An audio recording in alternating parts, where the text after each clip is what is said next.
Hello दोस्तों, कैसे हैं आप सब। उम्मीद है आप सब जहाँ भी होंगे ठीक होंगे। अगर आप ये स्टोरी पहली बार सुन रहे तो इसे पूरा समझने के लिए आपको इसका पिछला पार्ट जरूर देखना चाहिए। इसलिए उसने सोचा कि उसे बाहर ही अपना ड्रेस साफ कर लो। यही सोचकर मधु मोहित के वहाँ से हटने का इंतजार करने लगी, पर मोहित मधु को अपने पास खड़ी देख बार बार अपना चेहरा धोने लगा, जिसे मधु अपने हाथ बांधकर खड़ी हो गई। इसी तरह लगभग 10 मिनट गुजर गए। जिसे मधु को वैसे ही गुस्सा आ रहा था और वो बर्दाश्त नहीं कर पाई, जिसे वो बोल पड़ी, आप क्यों बार बार अपना चेहरा धो रहे हैं। आप वैसे भी इतने गोरे हैं कि आपको चेहरा धोने की ज़रूरत नहीं है। ये सुनकर मोहित मधु की तरफ देखते हुए बोला, और रियली थैंक यू मेरी तारीफ करने के लिए, मोहित ने अपनी अकड़ दिखाते हुए कहा। जिसे सुनकर मधु गुस्से से बोली, हाँ, और आपकी गर्लफ्रेंड को आपका ये चेहरा बेहद पसंद आया होगा और वो आपकी भूरी आंखों पर फिदा हुई होगी और आपको लग रहा होगा कि शायद वो आपसे प्यार करती होगी, पर असलियत ये है कि वो आपकी सीरत से नहीं, आपकी सूरत से प्यार करती है। मोहित मानो अपनी जगह पर स्थिर हो गया था और उसे मधु से ये तो उम्मीद नहीं थी कि वो ये सब बोलेगी। और मोहित अचानक से मधु की तरफ बढ़ा और मधु का हाथ खींचकर वहीं एक दीवार के सहारे उसे हल्के से धकेल दिया, जिससे मधु दीवार के सहारे टिक गई और अपने आप को संभाल पाती इससे पहले मोहित ने उसके दोनों हाथों को अपने हाथों से पकड़कर लॉक कर दिया। मधु की सांसें लंबी लंबी चलने लगी थी और उसकी झील जैसी आंखें मानो मोहित की तरफ गौर से देख रही थी। मोहित की भौहें तन से गई थी और उसका चेहरा सवालिया नजरों से भरा हुआ था। फिर मोहित ने मधु की तरफ देखकर शांत आवाज में बोला, तुम्हें मेरे बारे में इतना सब सोचने की ज़रूरत नहीं है। ये सुनकर मानो इस वक्त मधु को ख्याल नहीं था कि उसने ही मोहित को छोड़ा है, इसलिए वो गुस्से से चिल्लाते हुए बोली, क्यों ज़रूरत नहीं है, सोचने की ज़रूरत है, क्योंकि आप खुलेआम एक लड़के के साथ घूम रहे हैं, वो भी बिना झिझक के। आपको शर्म नहीं आती किसी गैर लड़के के साथ घूमते हुए। मुझे शर्म कैसे आएगी, मेरी लाइफ है, मेरा डिसीज़न है, तो फिर मुझे शर्म कैसे आएगी, यह बताना ज़रा। ये सुनकर मानो मधु का गुस्सा मोहित पर फटने लगा और वो बोली, आपको शर्म आनी चाहिए, आपकी शादी हो चुकी है, फिर भी आप एक गैर लड़की के साथ इधर उधर घूम रहे हैं, ये आप सही नहीं कर रहे। ये सुनकर मोहित कुछ पल अपनी भूरी आंखें मधु पर टिकाए हुए था। फिर उसने मधु की बातों पर विरोध करते हुए कहा, कैसी शादी, वो मेरी ज़बरदस्ती से की हुई एक जिद थी। फिर मोहित कुछ देर चुप रहा, फिर तंज भरे लहजे में बोला, और जब मैंने अपनी ही जिद को एक शादी की तरह निभाने के बारे में सोचा, तब तुम मुझे ठुकरा कर चली गई। फिर क्यों मुझे शर्म आएगी किसी और लड़की के साथ रहने से। इतना कहकर मोहित मानो पागल सा हो गया और वो मधु को झंझोड़ते हुए बोला, तुमने मुझे क्यों छोड़ दिया, बोलो मधु, क्या तुमने अपनी मर्जी से मुझे छोड़ा था या फिर तुम्हारी कोई मजबूरी थी, या फिर तुम चाहती थी मुझे अकेला छोड़कर यहाँ आ जाना। मधु की आंखों में आंसू धारा की तरह बहने लग गए थे और वो रोती हुई सिर्फ इतना कह सकी, मैं नहीं बता सकती आपको, प्लीज़ मुझे जाने दीजिए। ये सुनकर मानो मोहित का गुस्सा एक पल के लिए शांत हो गया और वो मधु के चेहरे के करीब अपना चेहरा ले जाते हुए शांत भाव से बोला, क्या नहीं बता सकती, तुम बोलो मधु। मधु मोहित को अपने करीब आते हुए देख अपनी आंखें बंद करती हुई बोली, मैं नहीं बता सकती, प्लीज़ आप मुझसे कुछ भी मत पूछिए। ये सुनकर मोहित ने अपना चेहरा मधु के और करीब कर लिया, फिर धीमी आवाज़ में बोला, अगर मुझसे दूर होना तुम्हारी मजबूरी थी तो मधु, क्या तुम कभी भी मजबूर होकर मुझसे दूर रहोगी। अगर तुम्हें किसी ने मेरे खिलाफ भड़काया है तो क्या तुम किसी की बातों में आकर मुझसे दूर हो गई थी। मधु के आंसू लगातार आंखों से बहकर गालों पर बिखर रहे थे और वो अपने आप को जितना भी मजबूत बनाने की कोशिश कर रही थी, उतना ही वो मोहित के आगे कमज़ोर दिख रही थी। हाँ, वो यही तो करते आई थी 3 महीने से। वो अपने आप को बाहर से मजबूत दिखाने की कोशिश कर रही थी, पर आज वो उसके सामने खड़ी थी जिसे उसने मजबूरन छोड़ा, तो फिर वो कैसे उस इंसान के आगे मजबूत रह सकती थी। मधु कोई जवाब नहीं दे पा रही थी और मोहित उसके लगातार आंसू बहते देख मानो अंदर से टूट रहा था और वो काँप सा गया। मोहित ने मधु के हाथों को आज़ाद किया। उसके बाद मधु के गालों को अपने हाथों में थामते हुए वो आगे बढ़कर उसने मधु की आंखों पर अपने ओंठ रखे। मधु ने पहले ही अपनी आंखें बंद कर दी थी और वो मोहित के पास होने का एहसास मानो भूल नहीं पा रही थी। फिर मोहित ने उसकी दूसरी आंखों पर भी अपने ओंठ रखे और प्यार से चूम लिया, जिसे मधु ने एक ठंडी आह भरी और एक आंसू की बूंदें उसके गालों को भिगो गई। यही एहसास था जो उसे मोहित के सामने होने से कमज़ोर बना रहा था। यही उसकी सबसे बड़ी कमजोरी थी, जिसने मधु को मोहित से दूर करने की हलचल नहीं की, क्योंकि वो भी चाहती थी मोहित के साथ कुछ पल बिताना, जिससे उसकी ये थकावट दूर हो जाए और उसके साथ जी भरकर ये यादें अपनी आंखों में समा ले। मोहित भी मानो होश खो बैठा था और उसने आगे बढ़कर मधु के ओठों पर अपने ओंठ रख दिए, फिर प्यार से स्लो मोशन में उन्हें चूम लिया। जिस एहसास से मधु कांप सी उठी, पर उसने मोहित को अपने से दूर करने के बारे में नहीं सोचा, क्योंकि वो अब अपने दर्द को छुपा छुपा कर और काफ़ी परेशान हो चुकी थी। पर अब खुद वो मोहित उसके करीब आया था, तो वो कैसे खुद को मोहित से दूर ढकेल सकती थी। फिर मधु भी मोहित के बेतहाशा किस्से वो सब कुछ भूल गई और अपने हाथ आगे बढ़ाकर धीरे धीरे करके मोहित की बाहों पर से ले जाते फिर शोल्डर तक ले जाने लगी। पर तभी मोहित उससे दूर हुआ, फिर मधु से 2 कदम दूर होकर खड़ा हो गया और मधु को गौर से देखने लगा। मधु को तभी एहसास हुआ कि अभी अभी दोनों के बीच क्या हुआ, और वह अपनी नज़रें मोहित की तरफ नहीं कर पा रही थी, जिसे मोहित मधु की तरफ देखते हुए शांत भाव से बोला, मैं नहीं जानता कि तुम मुझसे क्या छुपा रही हो, पर इतना समझ लेना मधु, अगर तुमने मुझसे दूर जाने की असली वजह बताने में देर कर दी तो शायद मैं तुमसे दूर हो जाऊंगा हमेशा हमेशा के लिए। ये सुनकर मानो मधु कांप सी उठी और वो एक तड़प महसूस करने लगी और उसके आंसू लगातार बहने लगे थे। और मोहित भी मधु को देखकर, उसके आंसुओं को देखकर कहीं ना कहीं इतना तो समझ गया था कि शायद मधु मुझसे दूर नहीं जाना चाहती थी और उसकी कोई ना कोई वजह रही होगी।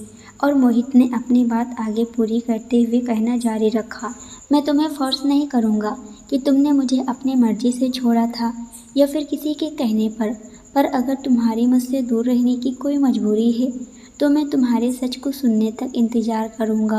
अगर तुम खुद मुझसे दूर रह रही हो तो मैं कुछ भी नहीं कहूँगा और ना ही तुमसे ज़बरदस्ती से पूछूँगा। मैं बस तुम्हारे सच कहने का इंतज़ार कर सकता हूँ और मैं करूँगा, पर मधु ध्यान रखना कहीं देर ना हो जाए। मोहित की बातों से मधु मोहित से नजरें नहीं हटा पा रही थी।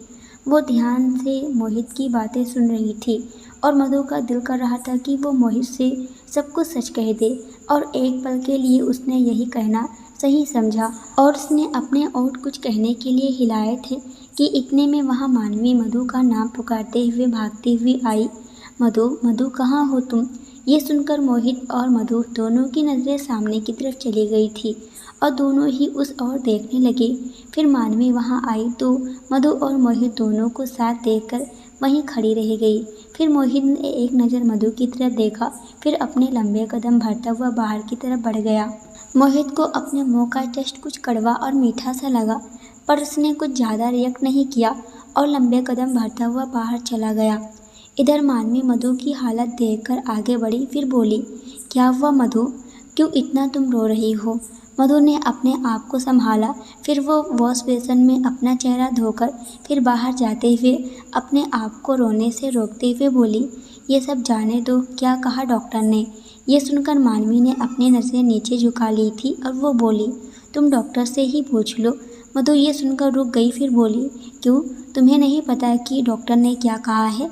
मानवी ने कुछ सोचते हुए कहा, अगर तुम डॉक्टर से पूछोगी तो ज़्यादा बेहतर रहेगा। इसलिए वो आगे बढ़ गई और मानवी मधु दोनों ही फिर से डॉक्टर के केबिन में आ गए। मधु ने रोने की वजह से भारी आवाज़ में कहा, क्या हुआ, क्या मुझे गैस्ट्रिक की प्रॉब्लम हुई थी? डॉक्टर ने मुस्कुराते हुए कहा, नहीं, आप प्रेग्नेंट हैं, इसलिए प्रेगनेंसी के दौरान ये सब होना आम है और आपका 3 महीना पूरा होकर 4था महीना शुरू हुआ है, इसलिए आपको ये सब हो रहा है। मधु डॉक्टर की बात सुनकर वहीं सुन रह गई। उसकी निगाहें डॉक्टर से हटने का नाम नहीं ले रही थी। और मानवी की बात की जाए तो मानवी को डॉक्टर ने पहले ही सारी बातें क्लियर कर दी थी इसलिए मानवी ये सुनकर भी नॉर्मल थी और मानवी ने देखा कि मधु हिल भी नहीं रही है, तो उसने मधु के शोल्डर पर हाथ रखा और मधु की आंखों से जो 2 बूंदें बाहर आई थी वो बाहर लुढ़क गई, मानो मधु अपने होश में आ गई हो।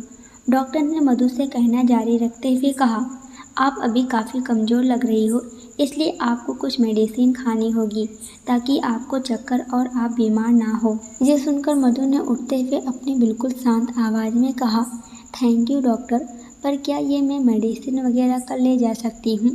डॉक्टर ने मुस्कुराते हुए कहा, जी जैसा आपकी मर्जी, आप जब चाहो तब ले जा सकती हो। मधु ये सुनकर मानवी की तरफ देखने लगी, फिर उसने लगभग हड़बड़ाई आवाज़ में कहा, मानवी, मुझे मोहित से मिलना है, इसलिए मैं जा रही हूँ। तुम जितना भी बिल हुआ है वो पे करके बाहर आओ। इतना बोलकर मधु तेज कदमों से बाहर की तरफ भागी। मधु का मन काफ़ी बेचैन था, इतना कि उसे एक सुकून फिर से मोहित के पास होने से मिलने वाला था, पर अब मोहित के दूर जाने का डर उसके अंदर समाने लगा था। और जो कुछ भी डॉक्टर ने कहा वह मधु और मोहित की लाइफ का सबसे खूबसूरत पल था, और मधु ये पल मोहित से छीनना नहीं चाहती थी। हाँ, मधु ने सोच लिया था कि वो मोहित से सच कह देगी कि वो प्रेग्नेंट है, तभी वो उस पल को अच्छे से अपने मन में रख पाएगी। उस वक्त मधु के दिमाग में यही चल रहा था कि वो कब जाए और मोहित से सच कहे। मधु भागती हुई बाहर आई, फिर उसने अपने दोनों पैर के घुटनों पर हाथ रखे, फिर लंबी लंबी सांस लेते हुए बोली, ये मोहित कहाँ गया? नहीं, मुझे रुकना नहीं चाहिए, मुझे मोहित के पास जाना होगा। इतना कहकर मधु फिर तेज कदमों से भागती हुई पार्किंग एरिया में आई और अपनी नज़र चारों तरफ फिराने लगी, पर उसे वहाँ सिर्फ कार ही कार दिखाई दे रही थी, जिसे देखकर मधु ने अपने माथे पर हथेली रखते हुए कहा, मोहित तो बाहर की तरफ ही निकले थे, पर यहाँ नहीं है तो क्या वो अंदर है? इतना सोचकर वो मुड़ी ही थी कि अंदर से रूपल आ रही थी, फ़ोन पर किसी से बात करते हुए। मधु दौड़कर उसके पास आई और रूपल की बाहें पकड़कर उसे झंझोड़ते हुए बोली, मोहित कहाँ है? ये सुनकर रूपल ने फ़ोन नीचे कर लिया, फिर मधु से धीमी आवाज़ में बोली, क्यों, क्या हुआ? तुम्हें क्या ज़रूरत है मोहित की? मधु ने चिल्लाते हुए जवाब दिया, जितना कहा है उसका जवाब दो, कहाँ है मोहित? रूपल मधु के चिल्लाने पर उसका मुंह ही ताकती रही और मधु ने एक बार फिर उससे पूछा, बताओ ना मोहित कहाँ है? रूपल मानो वो अब अपने होश में आई, फिर मधु से बोली, मोहित अभी यहाँ से निकला है। मोहित कहाँ गए वो बताओ तुम। मधु ने कहा, जिसे सुनकर रूपल ने गहरी सांस ली, फिर बोली, मोहित भोपाल जाने के लिए निकला है। क्या मोहित निकल गए? रूपल ने मधु से अपनी बाहें छुड़ाते हुए नाराज़गी से कहा, तो क्या तुम्हें मेरी बात झूठ लगती है? मधु ने फिर रूपल की बात को इग्नोर करते हुए कहा, मोहित यहाँ से कब गए? मोहित को गए हुए यहाँ से 15 से 20 मिनट गुजर गए, रूपल ने जवाब दिया। ये सुनकर मधु मानो ठंडी पड़ गई थी और जितनी उसके चेहरे पर जो एक्साइटमेंट थी वो मुरझाने लगी थी। मानवी और मधु दोनों घर आ गई थी। मधु उदास थी। मानवी को मधु उदास बिल्कुल भी अच्छी नहीं लग रही थी। फिर वो मधु को समझाते हुए बोली, कोई बात नहीं, वैसे भी अब 3rd कंपटीशन होगा ही, तब मुझे लग रहा है कि मोहित आ ही जाएगा। फिर तुम्हें मोहित से जो भी बात करनी है तब कर लेना। मधु का चेहरा अब भी उदास था और तब तक इंतज़ार करना शायद उसके लिए काफ़ी मुश्किल था। इसलिए मधु के दिमाग ने जल्द काम करना शुरू किया कुछ करने के लिए, जिससे वो मोहित तक पहुँचे। वो मोहित के पीछे गई थी, पर अफसोस की बात कि मोहित जा चुका था और वो मोहित से नहीं मिल पाई थी। यही सोचकर मधु कब नींद के आगोश में सो गई उसे पता ही नहीं चला। अगली सुबह भोपाल में मोहित अपने घर आ गया था और वो थोड़ी देर के लिए सो गया था। मोहित शर्टलेस था और वो पेट के बल सोया हुआ था। उसकी आंखें बंद थीं, पर वो कब से भी नींद से जगा हुआ था और मोहित के दिमाग में कल रात के ख्याल आ रहे थे कि कैसे मधु ने उसे अपने करीब आने दिया था और कैसे वो इतनी नरम पड़ने लगी थी। ये तो वही शख्स कमज़ोर पड़ सकता है जब वो पूरी तरह से कमज़ोर हो गया हो, या फिर उसे किसी के सहारे की ज़रूरत हो, या फिर वो किसी चीज़ के आगे मजबूर हो। यही बात मोहित के दिमाग को पूरी तरह से हिलाने पर मजबूर कर रही थी और मोहित जहाँ तक सोच सकता था वहीं तक मधु किसी मजबूरी में बंधी हुई नजर आ रही थी। यही सोचकर मोहित ने अपनी आंखें खोल दी और वो अपने आप से बात करते हुए बोला, क्या मधु की कोई मजबूरी है मुझसे दूर रहने की? क्या उस रात मधु ने जो कुछ भी कहा किसी के बहकावे में आकर तो नहीं कहा? यही सोचकर मोहित उठकर बैठ गया, फिर अपने सर पर हाथ रखते हुए बोला, मुझे शायद मधु से एक बार बात कर लेनी चाहिए, पर अगर उसे मुझसे बात करनी होती तो शायद वो कल मुझे सारी बात कह देती। इतना अपने आप से बात करके मोहित उठ गया, फिर वॉशरूम की तरफ जाते हुए बोला, मुझे जल्दी इन सारी बातों को समझना चाहिए और पता करना होगा कि सच में मधु की मुझसे दूर जाने की मजबूरी थी या फिर वो अपनी मर्जी से दूर गई थी।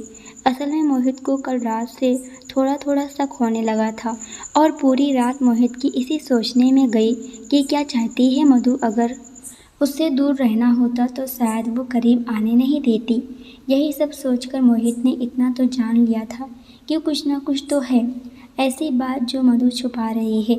मोहित जल्दी तैयार होकर अपनी कार लेकर दूसरे वाले घर की तरफ बढ़ गया। दिमाग में सवाल, चेहरे पर उलझन, फिर भी एरोगेंट अंदाज उसका झलक रहा था।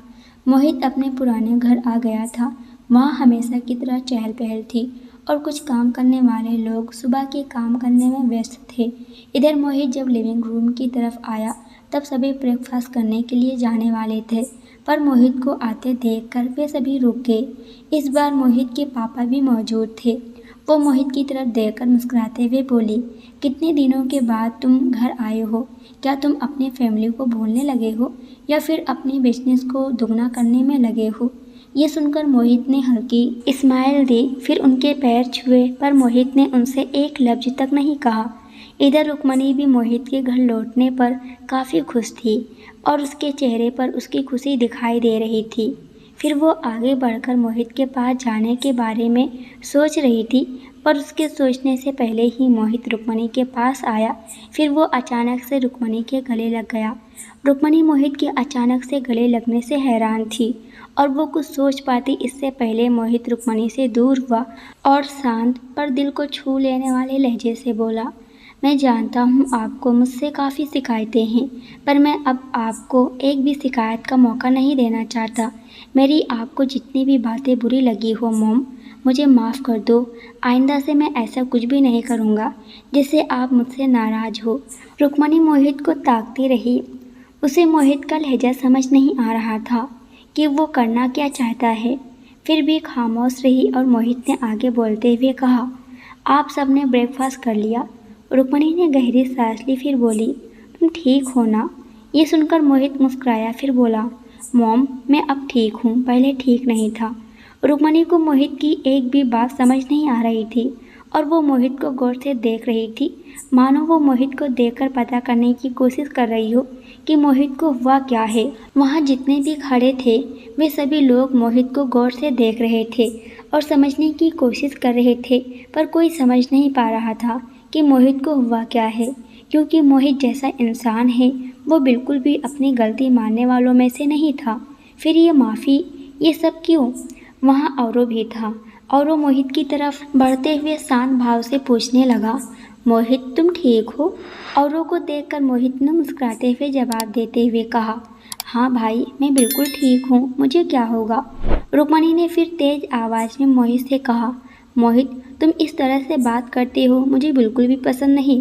तुम जैसे बात करते हो वो ठीक है, इतने भी शांत से बात मत करो जिससे हम सभी परेशान हो जाएं। मोहित ने अपनी माँ की बात पर टोकते हुए कहा, मॉम आप सबको क्या हुआ है? मैं तो नॉर्मल बिहेव कर रहा हूँ, पर आप सब क्यों मेरे बात करने के तरीके से परेशान हो रहे हो? रुक्मणी ने फिर मोहित के गाल पर हाथ रखते हुए रुबासी आवाज़ में शांत और तड़प के साथ कहा, मैं जानती हूँ कि मैं सभी से रूडली बिहेव करती हूँ, पर इसका मतलब ये नहीं है कि मैं तुम सबकी परवाह नहीं करती। और तुम मोहित इतने दिन बाद घर लौटे हो और ऐसे बात कर रहे हो कि तुम्हारे पास कोई चीज़ ना हो और पूरी तरह से बेबस हो चुके हो। प्लीज़ इस तरह से बात मत करो। मोहित ने अपनी माँ के हाथ को अपने हाथों में थामते हुए नॉर्मल भाव से कहा, मैं कहाँ बेबस हूँ, मेरे पास मॉम, डैड, भाई, बहन, दोस्त, फिर एक भाभी खुशी, फिर मेरी वाइफ भी तो है। फिर मैं कैसे बेबस हो सकता हूँ।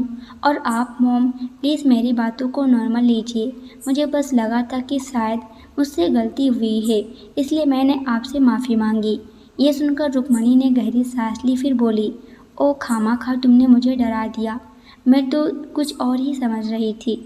मोहित अपनी माँ की बात सुनकर सिर्फ मुस्कुराने लगा और दूर खड़ी अंशिका ने सभी को एक नज़र देखा, फिर बोली, ब्रेकफास्ट ठंडा हो जाएगा, प्लीज़ चलिए सभी ब्रेकफास्ट कर लेते हैं। ये सुनकर रुक्मणी मोहित से बोलती है, चलो मोहित नाश्ता कर लो। मोहित ने जवाब देते हुए कहा, मॉम मुझे एक मीटिंग अटेंड करने जाना है और वो फाइल मेरे कमरे में है, तो मैं बस अपनी फ़ाइल लेने आया था। ये सुनकर रुक्मणी ने तेज़ आवाज़ में कहा, मैंने कहा ना ब्रेकफास्ट कर लो, तो फिर चलो मेरे साथ। मोहित फिर अपनी मॉम को मना नहीं कर पाया। फिर सभी डाइनिंग टेबल के पास आए, फिर अपनी जगह पर बैठ गए। सभी का ध्यान ब्रेकफास्ट करने में लगा हुआ था और सभी अपने ब्रेकफास्ट पर फोकस कर रहे थे। इधर मोहित कुछ भी खा नहीं रहा था। उसके जहन में सिर्फ एक नाम था और वो था मधु। वो अपने ख्याल में बस वो अपने सोच जितने तक ले जा रहा था, तब तक उसे सिर्फ मधु मजबूर दिखाई दे रही थी। फिर मोहित को ख्याल आया, क्या मधु को किसी ने धमकी तो नहीं दी ना मुझसे दूरी रखने के लिए। ये सोचकर मानो मोहित के हाथ पैर ठंडे पड़ने लगे और वो ये भी सोचने पर मजबूर हो गया था कि उस रात से पहले मधु काफ़ी खुश थी और उसने बार बार उसे पूछा था कि क्या सरप्राइज है, और उसके चेहरे पर एक्साइटमेंट साफ साफ झलक रही थी। फिर उस रात को जब मधु झील आई थी तो वो काफ़ी उदास और खामोश नज़र आ रही थी। यही सब सोचकर मोहित के मन में एक ख्याल आया, क्या इन सब के पीछे मधु की मॉम का हाथ तो नहीं। मोहित इन सब सोच में गुम था कि इतने में रुक्मणी की नज़र मोहित पर गई। मोहित तुम ब्रेकफास्ट क्यों नहीं कर रहे हो, ब्रेकफास्ट कर लो तुम। ये सुनकर मोहित अपने ख्याल से बाहर आया, फिर अपनी मॉम की तरफ देखकर खामोशी से ब्रेकफास्ट करने लगा। मोहित ब्रेकफास्ट कर रहा था कि इतने में विनीत का कॉल आया और मोहित ने बिना देरी के कॉल रिसीव करके कॉल स्पीकर किया। सामने से विनीत की आवाज़ आई, हेलो मोहित सुनो, तुम आज की मीटिंग खुद अटेंड कर लेना, फिर साइन भी तुम खुद कर देना, क्योंकि मैं कोमल को लेकर हॉस्पिटल जा रहा हूँ, इसलिए मैं नहीं आ पाऊँगा। विनीत ने अपनी बात बिना झिझक के कही। ये सुनकर मोहित ने उससे पूछा, क्यों क्या हो रहा है कोमल को। कल रात से कोमल को वोमिट हो रही है, जिसे मैं आज उसे हॉस्पिटल ले जा रहा हूँ। उसके बाद पूरा दिन उसके साथ रहने वाला हूँ। मोहित ने फिर उससे पूछा, ठीक है तुम जाओ, मैं फिर मीटिंग ख़त्म करने के बाद तुम्हारे घर आ जाऊँगा। ओके, विनीत ने कहा, फिर उसने कॉल कट कर दिया। इधर मोहित ने अपना कॉल स्पीकर रखा था, जिसे सबने सुना था और सभी कोमल की तबीयत के बारे में सुनकर थोड़े टेंशन में थे और कुछ परेशान, और सबसे ज़्यादा परेशान रुक्मणी दिखाई दे रही थी, पर वो सबके मौजूद होने की वजह से वो मोहित से कुछ पूछ नहीं पाई और खामोशी से बैठी रही। इधर मधु उदास बैठी थी और मानवी कब से हाथ बांध कर खड़ी उसे ही देख रही थी। अब उसे मधु को ऐसे देखना अच्छा नहीं लग रहा था, इसलिए मानवी मधु से बोली, मधु मोहित से दो तरीका है, अगर तुम इंतज़ार नहीं कर सकती तो फ़ोन उठाओ और मोहित को कॉल करके यहाँ बुला लो, फिर अच्छे से बात कर लो, और अगर ऐसा नहीं है तो मोहित के यहाँ इवेंट में आने तक वेट कर लो। मधु ने गहरी सांस ली, फिर बोली, नहीं मैं मोहित के यहाँ आने तक का इंतज़ार करूँगी। ये सुनकर मानवी ने मधु से गुस्से में कहा, तो फिर तुम उदास मत रहो, और वैसे भी अब तुम प्रेग्नेंट हो और मैंने सुना है प्रेगनेंसी में जितना माँ खुश रहेगी उतना ही बेबी अंदर खुश रहेगा। ये सुनकर मधु को हंसी आ गई। मानवी फिर कुछ सोचते हुए मधु की तरफ देखकर बोली, तुम अपने बच्चे की खातिर मोहित से सब सच कहना चाहती हो ना। यह सुनकर मधु का चेहरा मानो उदासी में गिरने लगा, पर वो मानवी की बात से एग्री तो नहीं थी, क्योंकि मधु मोहित से दूर नहीं रह पा रही थी। वो मोहित को अब सच बताकर उसे पाना चाहती थी, फिर चाहे मोहित बर्बाद ही क्यों ना हो जाए। वो उस परिस्थिति को मोहित के साथ हंसी खुशी बिताना चाहती थी, फिर चाहे उसे कितनी भी मुसीबत का सामना क्यों ना करना पड़े। पर वो ये सब सोचकर नहीं कर रही थी कि मोहित बर्बाद हो जाए। यही सोचकर उसने मोहित के पास जाने के आ रहे ख्याल को रोक दिया था, पर अब उसके पेट में मोहित की निशानी थी और मानो उसे एक मौका मिल गया था और एक वजह मिल गई थी। मोहित के पास जाने की। फिर वो कैसे अपने बच्चे को बिना बाप की ज़िंदगी दे सकती थी। अब मधु ने ये सोच लिया था कि मोहित को मेरे साथ होने से मोहित बर्बाद भी हो जाएगा तो भी उसे मंजूर होगा, पर एक बच्चे को बिना बाप के तो नहीं रखेगी।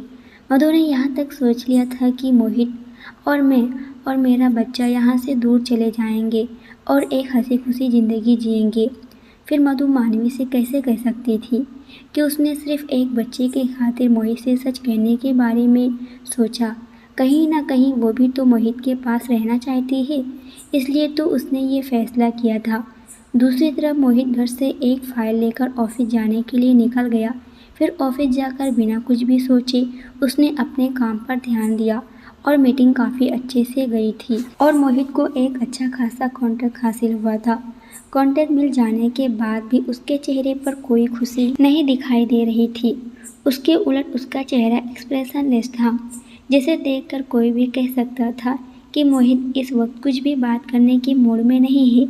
मोहित अपने केबिन में जाकर पहले तो वॉशरूम में जाकर अपना फेस वॉश किया। उसके बाद वो काफ़ी रिलैक्स फील करने लगा अपने आप को। फिर वो केबिन में आकर चेयर पर बैठ गया और फिर से ख्यालों में खोने लगा, पर उसने अपने आ रहे ख्यालों को वहीं झटका और उठते हुए बोला, पहले मुझे विनीत के घर जाकर कोमल से मिलकर फिर मैं मधु के घर मधु के मॉम से मिलने जाऊंगा। और वो वैसे ही करता है। इधर मानवी और मधु हॉस्पिटल जाकर डॉक्टर से मिलकर उसके बाद एकेडमी में चले आए थे। मधु एक ड्रेस लेकर बैठी थी, लेकिन उसे समझ नहीं आ रहा था कि क्या करे। मानवी मधु को ऐसे बैठे देखकर चिढ़ते हुए बोली, मधु, माना कि तुम प्रेग्नेंट हो, पर इसका मतलब ये नहीं तुम अपने काम पर ध्यान ना दो। चलो जल्दी जल्दी काम फिनिश करो। ये सुनकर मधु ने गहरी सांस ली, फिर बोली, पर मानवी, मुझसे कुछ काम नहीं हो रहा, क्या करूँ मैं? मुझे कुछ समझ नहीं आ रहा। मानवी मधु की बात सुनकर जवाब देने वाली थी कि इतने में किसी लड़के ने दरवाज़ा नॉक करते हुए बोली, मधु, तुम तैयार रहना, आज मनीष सर सबके केबिन में पर्सनली कुछ टिप्स देने आने वाले हैं। ये तो सुनकर मानवी और मधु दोनों ही दरवाजे की तरफ देखकर फिर एक दूसरे का मुंह ताकते रहे। उसके बाद मधु ने गहरी सांस लेते हुए कहा, ये मनीष यहाँ आकर सबको पर्सनली टिप्स देगा तो कितना वक्त लगेगा? इससे अच्छा तो रूपल ने सभी को एक साथ टिप्स दी थी, वो अच्छी खासी थी। ये सुनकर मानवी भी सोचते हुए बोली, कोई नहीं, आने दो, वैसे भी उसका ही टाइम बिगड़ेगा, हमारा क्या जाएगा, आने दो। इधर मोहित जब विनीत के घर आया था तो उसे वहाँ चहल पहल देखा था, तो सामने रुक्मणी और पूरी फैमिली भी थी। ये देखकर मोहित आज बेहद खुश हो गया था, क्योंकि उसकी मॉम ने कोमल को एक्सेप्ट कर लिया था और वो बस यही चाहता था कि मधु भी अब उसकी लाइफ में आ जाए। बस उसका मधु को अपनी लाइफ में लाना बाकी था, जो वो चाहता था। काफ़ी देर बात करने के बाद मोहित बाहर आया, फिर अपनी कार लेकर यू टर्न लेकर मधु के पुराने वाले यानी मधु की मॉम के घर की तरफ बढ़ गया। कुछ दिल उसका बेचैन था और कुछ बातें उसे परेशान कर रही थी, इसलिए उसने ये सोच लिया था कि आज मधु की मॉम से मिलकर सारी बात क्लियर कर लेगा कि मधु और मेरे दूर होने की वजह कहीं आप तो नहीं। मोहित की गाड़ी मधु के घर के गेट के बाहर आकर रुकी और वो उस घर की तरफ देखने लगा जहाँ उसने मधु के साथ ज़बरदस्ती शादी की थी। वो पल याद करके मोहित ने गहरी सांस ली। वहीं दूसरी तरफ करण गेट से बाहर अपनी कार लेकर आ रहा था, पर जब उसकी नज़र सामने गई तो उसने अपनी कार रोक दी। इधर मोहित गाड़ी से बाहर निकला और गेट की तरफ बढ़ गया और करण मोहित को देखकर मानो गुस्से में आ गया था और उसका गुस्सा इतना बढ़ गया था कि उसके हाथ स्टीयरिंग पर कसते चले जा रहे थे। फिर करण बाहर निकला और मोहित की तरफ बढ़ गया। मोहित जो कि आ रहा था वो करण को देखकर वहीं रुक गया। इधर करण मोहित के पास अपनी आस्तीन ऊपर चढ़ाता हुआ आया, फिर उसने एक मुक्का मोहित के मुंह पर मार दिया, जिसे मोहित लड़खड़ा गया और उसने अपने आप को नीचे गिरने से बचा लिया। फिर करण ने दांत भींचते हुए मोहित की कॉलर को पकड़ा, फिर तेज आवाज़ में बोला, तुमने क्यों मेरी बहन को अकेला छोड़ा? क्यों किया तुमने ऐसा? इतना कहकर करण ने मोहित के ऊपर हाथ उठाना चाहा, पर मोहित ने करण का हाथ हवा में रोकते हुए कहा, ये क्या बकवास कर रहे हो तुम? मैं क्यों मधु को अकेला छोड़ूंगा? करण ने मोहित को एक झटके से अपने आप से दूर करते हुए बोला, तुमने मेरी बहन को बीच रास्ते पर छोड़ दिया और अब कह रहे हो कि कहाँ मैंने अकेला छोड़ा है। मोहित को समझ नहीं आ रहा था कि करण कहना क्या चाहता है और वो ना समझी में करण से शांत आवाज़ में बोला, तुम क्या बोल रहे हो? मुझे कुछ समझ नहीं आ रहा। तुम्हारे कहने का क्या मतलब है? करण को मोहित पर बेहद गुस्सा आ रहा था, फिर भी वो अपने गुस्से को कंट्रोल करते हुए बोला, तुमने ही मेरी बहन को बीच रास्ते में यानी अलग होने का सोचा ना? तुम ही मेरी बहन से अलग हुए ना? मोहित ये सुनकर जवाब देते हुए बोला, तुम्हें गलतफहमी हुई है, मैं मधु से अलग नहीं हुआ। करण ये सुनकर गुस्से से तेज आवाज़ में बोला, क्यों झूठ बोल रहे हो? क्या तुम्हारे कहने का मतलब ये है कि वो तुमसे अलग हुई है? ये सुनकर मोहित एक पल के लिए खामोश रहा, फिर शांत आवाज़ में बोला, हाँ ये मधु का फैसला था मुझसे दूर रहने का।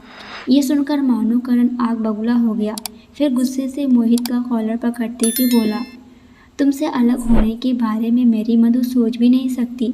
फिर करण ने मोहित का कॉलर छोड़ते हुए चिल्लाकर कहा, वो तुमसे प्यार करती है तो फिर कैसे वो तुमसे अलग होने के बारे में सोच सकती है?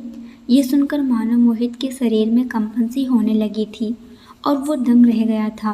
करण की बात सुनकर मोहित बिना पलके झपकाए करण की तरफ देख रहा था और करण फिर तेज आवाज़ में बोला, वो तुमसे कितने सालों से प्यार करते आई है और वो तुमसे अलग होने के बारे में सोचेगी?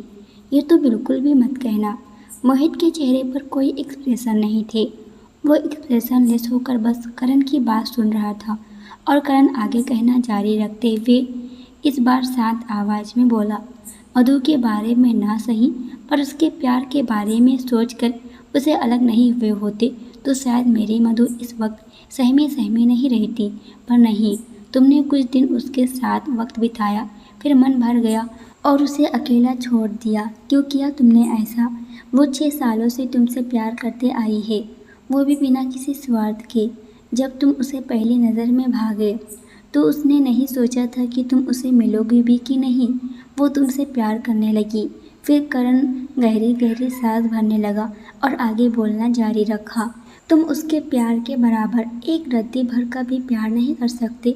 वो तुमसे जब से प्लेन में देखा था, फिर उसके बाद मनाली में, तब से वो तुम्हें पागलों की तरह ढूंढती फिरती थी और उसने तुम्हारे अलावा कुछ नहीं सोचा, ना ही वो अपने बारे में और ना ही अपने करियर के बारे में। तुम्हें क्या पता होगा कि वो मेरी मॉम से चोरी छुपे तुम्हारी स्केच बना रही थी। ये जो तुम्हारी आंखें हैं उसके भी न जाने कितनी स्केच बना चुकी है और तुम्हें पता है इसी तुम्हारे पागलपन ने उसे फेल भी कर दिया था। मोहित जो कि प्लेन से लेकर मनाली की बात सुनकर वहीं ठिठक कर रह गया था, उसके लिए करण की हर एक बात नई थी और शॉकिंग थी। मोहित के शरीर में एक कंपन सी हो रही थी। ये सब सुनकर उसकी आंखों के कोने भर आए थे और वो किस तरह का रिएक्ट करे उसे समझ नहीं आ रहा था। और करण चिल्लाते हुए बोला, फिर क्यों तुम मेरी मधु से अलग होने के बारे में सोचा? क्यों उसे इतना तड़फा रहे हो? मेरी मधु की क्या गलती थी? यही गलती थी ना कि उसने तुमसे बेशुमार प्यार किया और इस प्यार के बदले उसे क्या मिला? तुमने उसका साथ छोड़ दिया। इस बार मोहित ने चुप्पी तोड़ते हुए हिम्मत जुटाते हुए कहा, तुम्हें गलतफहमी हुई है। मैंने मधु को नहीं बल्कि मधु ने मुझे। मोहित के लफ्ज़ जुबान तक रह गए पर ओठों तक न आ पाए क्योंकि उसके ओठों ने उसका साथ नहीं दिया वो बोलने के लिए जो वो करण से कहना चाहता था। और करण मोहित के बीच में रुक जाने पर वो क्यूरियस हो गया था। फिर उसने अपनी भौहें ऊपर करते हुए मोहित से पूछा, तुम क्या कहना चाहते हो? मोहित ने गहरी सांस ली, फिर हिम्मत करते हुए बोला, अच्छा जब मधु मुझसे इतना प्यार करती ही थी तो क्या उसने मेरे प्यार को उस रात ठुकराया? क्यों उसने उस रात मेरे इतना सब कुछ करने के बाद भी मुझ पर गुस्सा होकर चली गई? दोस्तों आज के लिए इतना ही। इसके आगे क्या होने वाला है ये हम देखेंगे बहुत जल्द अगले वीडियो में। जब तक ये देखिए वीडियो पसंद आए तो वीडियो को लाइक और कमेंट जरूर कर दिया करें और अगर आप हमारे चैनल पर नए हो तो चैनल को भी सब्सक्राइब कर हमें सपोर्ट जरूर कीजिएगा। पूरी वीडियो देखने के लिए आप सभी का बहुत बहुत धन्यवाद।